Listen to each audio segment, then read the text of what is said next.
तो हेलो दोस्तों, स्वागत है आप सभी का आज की इस वीडियो में। तो भाई, जैसा कि आप सभी को पता है कि हमने पिछले वीडियो में अपने 20 क्वेश्चन जो है वो कंप्लीट कर लिए थे। ठीक है, तो शुरू करते हैं अपने वीडियो और हम यहाँ से डिस्कस करेंगे 21वां क्वेश्चन। ठीक है दोस्तों, चलिए। तो 21 या 21वां क्वेश्चन बोल रहा है, अप्रयुक्त किताब 2 वर्षों के लिए सेल पर बनी रही जब तक उसे हटाया नहीं गया, यह किसका एक उदाहरण है। मतलब इसमें न्यूटन का कौन सा नियम लगेगा। अगर कोई किताब रखी है 2 साल तक और उसमें मैंने कोई हटाया नहीं, तो उस पर न्यूटन का कौन सा नियम लगेगा। तो हम क्या बात कर रहे हैं, देखिए न्यूटन के 3 नियम थे। न्यूटन का पहला नियम था लॉ ऑफ इनर्शिया। न्यूटन के दूसरे नियम से हमें क्या मिलता है, F बराबर m है, बल की डेफिनेशन मिल जाती है। न्यूटन का जो तीसरा नियम था उसका नाम था एक्शन रिएक्शन फोर्स। तो यहाँ पर हमने ना तो एक्शन रिएक्शन हो रहा है, ना यहाँ पर हमें बल लगा रहा है कोई, क्योंकि रखे हैं ना, तो यहाँ पर लॉ ऑफ इनर्शिया लगेगा।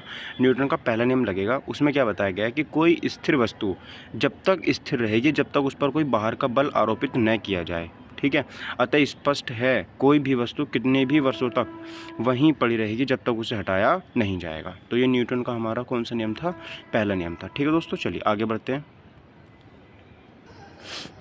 क्वेश्चन बहुत इंपॉर्टेंट है, क्योंकि यूपीपी कंप्यूटर ऑपरेटर 2016 में पूछा गया था शिफ्ट फर्स्ट में। तो इंपॉर्टेंट क्वेश्चन है ना। चलिए आगे देखते हैं। क्वेश्चन नंबर 22 में क्या बोल रहा है। क्वेश्चन नंबर 22 बोल रहा है कि मैं दीवार पर मारने के लिए गेंद फेंकता हूँ, ठीक है, और वह वापस मेरे पास आ जाती है, यह किस प्रकार का एक उदाहरण हो जाता है। तो देखो, मैंने अब क्या बताया था कि 3 नियम है न्यूटन के। पहला नियम है न्यूटन का, पहला नियम है लॉ ऑफ इनर्शिया। दूसरा नियम है बल का, पर डेफिनेशन मिल जाती है उससे, F बराबर ma। और थर्ड नियम है एक्शन रिएक्शन। यानी कि आपने इधर से कोई एक्शन किया, मतलब आपने गेंद फेंक के मारी, तो उधर से रिएक्शन तो आएगा ना, गेंद वापस आएगी। तो इसमें न्यूटन का तीसरा नियम लग जाता है। ठीक है, तो यहाँ पर डी वाला ऑप्शन जो बिल्कुल सही हम पे हो जाता है। ठीक है, क्वेश्चन इंपॉर्टेंट है। यूपीपी कंप्यूटर ऑपरेटर 19/5/2016 को शिफ्ट सेकंड में पूछा गया था, चेक कर लेना आप जाके। डी वाला आंसर यहाँ पे सही हो जाता है। जैसे मैं दीवार पर मारने के लिए गेंद फेंकता हूँ और वह वापस मेरे पास आ जाती है, यह न्यूटन की गति के तृतीय नियम का उदाहरण है। न्यूटन का तृतीय नियम क्या बोलता है, क्रिया प्रतिक्रिया का नियम है। इसके अनुसार प्रत्येक क्रिया के बराबर परंतु विपरीत दिशा में प्रतिक्रिया होती है। जैसे बंदूक की गोली निकलने पर व्यक्ति को पीछे की तरफ धक्का लगता है, नाव से किनारे पर कूदने पर व्यक्ति आगे हो जाता है, नाव पीछे चली जाती है। ठीक है, तो ये हमारा न्यूटन का तीसरा नियम हो जाता है। अगला क्वेश्चन देखते हैं सर। यहाँ पे देखिए, अगला क्वेश्चन भी इंपॉर्टेंट है। परमाणु के नाभिक के अंदर कौन सा कण होता है, इन्होंने हमसे पूछा है। तो कहीं हम परमाणु की बात कर रहे हैं, एटम की बात कर रहे हैं, तो यहाँ पर आप सभी को पता है परमाणु का जो नाभिक होता है उसमें प्रोटॉन और न्यूट्रॉन होते हैं, सबको पता है। इसमें कोई ज़्यादा बड़ी बात तो थी नहीं। अच्छा, क्वेश्चन इंपॉर्टेंट है, यूपीपी में पूछा गया था। ठीक है, ये भी इंपॉर्टेंट है। अब देखिए इसका सोल्यूशन के बारे में बात करते हैं। परमाणु के केंद्रक में एक नाभिक जिसकी खोज जो है वो रदरफोर्ड ने की थी होता है, जिसमें धनावेशित प्रोटॉन व उदासीन न्यूट्रॉन उपस्थित रहते हैं, जबकि ऋणावेशित इलेक्ट्रॉन नाभिक के चारों ओर चक्कर लगाते हैं। इलेक्ट्रॉन या द्रव्यमान नगण्य होने के कारण परमाणु का समस्त द्रव्यमान उसके नाभिक में ही केंद्रित रहता है। ठीक है, चलो, तो यहाँ पर आप समझ गए कि हर एक परमाणु के अंदर एक नाभिक होता है। नाभिक में न्यूट्रॉन प्रोटॉन इलेक्ट्रॉन होते हैं, और जो न्यूट्रॉन होता है वो न्यूट्रल होता है, प्रोटॉन के ऊपर पॉजिटिव चार्ज होता है, इलेक्ट्रॉन के ऊपर नेगेटिव चार्ज होता है। ठीक, चलो आगे बढ़ते हैं। क्वेश्चन नंबर 24 देखते हैं सर। क्वेश्चन 24 जो डेसिबल किसकी इकाई है। तो देखो, डेसिबल की हम बात करें तो हम डेसिबल में मापते हैं ध्वनि को। तो ध्वनि की तीव्रता की जो इकाई है वो क्या हो जाती है, डेसिबल हो जाती है। इनका बी वाला ऑप्शन क्या हो जाएगा, बिल्कुल यहाँ पे सही आंसर हो जाएगा। अब देखो क्वेश्चन कितना इंपॉर्टेंट है, यूपीएसआई के मेंस में पूछा गया था 2014 में। ठीक है, 2014 में पूछा गया था यूपीएसआई के मेंस एग्जाम में। अब देखो बात करते हैं यहाँ पर, इसका आंसर हो गया बी। ध्वनि की तीव्रता की मापन इकाई डेसिबल है। इसे डीबी से प्रदर्शित किया जाता है, मतलब मतलब डेसिबल। ठीक है, D for deci, B for bel. तो डेसिबल में इसको मापते हैं। मनुष्य के कान 0 डेसिबल से अधिक और 180 डेसिबल तक के शोर का सामना कर सकते हैं। सामान्य बातचीत में ध्वनि की तीव्रता 60 डेसिबल तक होती है।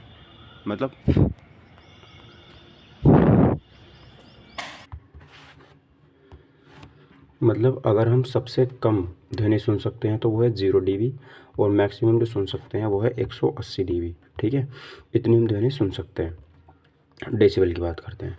और जब हम नॉर्मल बात करते हैं किसी से, तो हमारी जो ध्वनि होती है वो कितने डेसिबल की होती है, तो 60 dB की होती है, मतलब कि 60 डेसिबल तक की बात वो होती है। ठीक है, चलो अगला क्वेश्चन की बात करते हैं सर। प्रतिध्वनि उत्पन्न होने का कारण है। तो प्रतिध्वनि जो उत्पन्न होती है उसका कारण क्या होता है, तो उसका कारण होता है परावर्तन। ठीक है, यूपीएसआई के प्री में पूछा गया था 2011 में क्वेश्चन। देखिए, प्रतिध्वनि उत्पन्न होने का प्रमुख कारण ध्वनि का परावर्तन है। जब ध्वनि तरंगें दूर स्थित किसी टावर या पहाड़ से टकराकर परिवर्तित होती हैं तो इसे परिवर्तित ध्वनि को प्रतिध्वनि कहते हैं। ठीक है, मतलब ऐसे हमने कई बार देखा होगा, जब हम बहुत कहीं पे छत पे खड़े होकर बोलते हैं या फिर एक हॉल के बाहर खड़े होकर बोलते हैं तो हमारी आवाज़ टकरा के ना हमें वापस सुनाई देती है, तो उसी को हम प्रतिध्वनि बोलते हैं। ठीक है, सर्वोत्तम विद्युत चालक है, तो देखिए सर्वोत्तम विद्युत चालक तो चांदी होता है ना, तो ऑप्शन डी इसका सही हो जाएगा। यूपीएससी के प्री में क्वेश्चन पूछा गया था 2011 में। ठीक है दोस्तों, चलिए अब देखिए हम पे बात करते हैं ऐसी धातुएं जिसमें ऊष्मा और विद्युत का प्रभाव आसानी से हो जाता है, सुचालक धातुएं कहलाती हैं।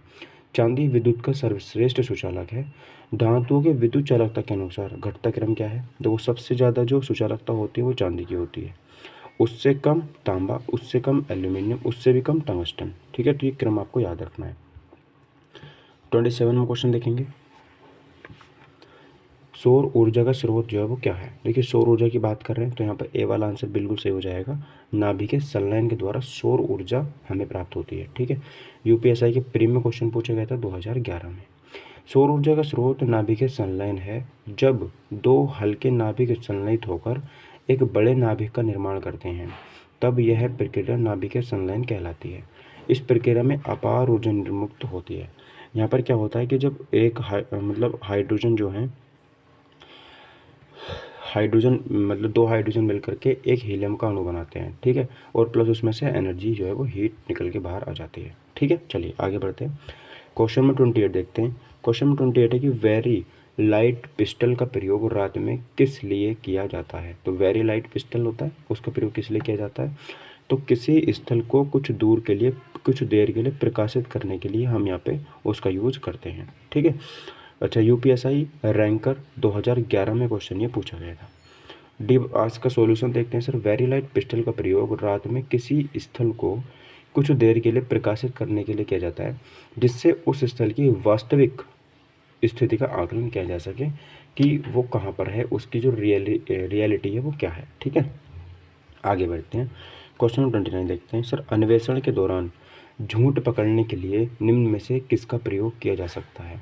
तो आपको पता है जब झूठ पकड़ने के लिए किसका यूज़ करते हैं हम, तो देखो नार्को टेस्ट होता है, ये भी सही हो जाता है। ब्रेन मैपिंग टेस्ट होता है, ये भी सही हो जाता है। और पॉलीग्राफ टेस्ट, तो तीनों टेस्ट किए जाते हैं, narco test, brain mapping test, polygraph test. तो यूपीएससी रैंकर 2011 में क्वेश्चन पूछा गया था। ठीक है, देखिए बात करते हैं। अन्वेषण के दौरान अपराधी सही बोल रहा है या झूठ? इसके लिए सबसे महत्वपूर्ण है पॉलीग्राफ टेस्ट, झूठ का पता लगाने में सहायक है। सबसे महत्वपूर्ण कौन सा है इसमें? Polygraph test. इसके अलावा ब्रेन मैपिंग में व्यक्ति के मस्तिष्क की संवेदनाओं को रिकॉर्ड करके भी सत्यता की जांच की जाती है। नार्को टेस्ट के माध्यम से झूठ और साथ ही साथ कोई अन्य जानकारी जो व्यक्ति छिपा रहा है जान सकता है।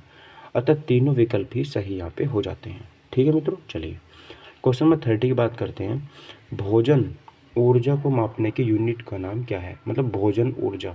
अब भोजन ऊर्जा को हम कैलोरी में मापते हैं, कैलोरी में मापते हैं, तो इसमें कैलोरी का सही आंसर हो जाएगा। यूपीएससी 1999 में क्वेश्चन पूछा गया था, बताओ।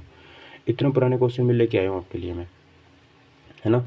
चलो अब देखो यहाँ पर बात करते हैं। भोजन ऊर्जा को मापने की इकाई कैलोरी है। विद्युत प्रतिरोध का मात्रक ओम और विद्युत सामर्थ्य का मात्रक हॉर्स पावर होता है। ठीक है, तो वाट किसका? शक्ति का मात्रक होता है। हॉर्स पावर विद्युत सामर्थ्य का मात्रक होता है। ओम प्रतिरोध का मात्रक होता है। कैलोरी भोजन ऊर्जा का मात्रक होता है। ठीक है, चलिए अगला क्वेश्चन देखिए। अगला क्वेश्चन सर, निम्नलिखित में से विश्व का प्रथम संचार उपग्रह कौन सा था? तो संचार उपग्रह कौन सा था ये क्वेश्चन आपको बताना है। बताइए इस क्वेश्चन का सही आंसर क्या होगा। तो देखिए जो हमारा टेलस्टार फर्स्ट था, ये क्या था हमारा? टेलस्टार फर्स्ट, ये विश्व का प्रथम संचार उपग्रह था। सी आंसर इसका बिल्कुल सही आंसर हो जाएगा। ठीक है, यूपीएससी 1999 में क्वेश्चन पूछा गया था। बात करते हैं सर यहाँ पे, देखिए विश्व का प्रथम संचार उपग्रह टेलस्टार फर्स्ट है, जिसे 10 जुलाई 1962 को अमेरिका के नासा द्वारा प्रक्षेपित किया गया था। हालांकि यह उपग्रह अब क्रियाशील नहीं है, लेकिन यह आज भी अपनी कक्षा में विद्यमान है। ठीक है, चलो तो ये बात आपको यहाँ पे याद रहेगी टेलस्टार फर्स्ट के बारे में। चलिए अगला क्वेश्चन देखते हैं सर।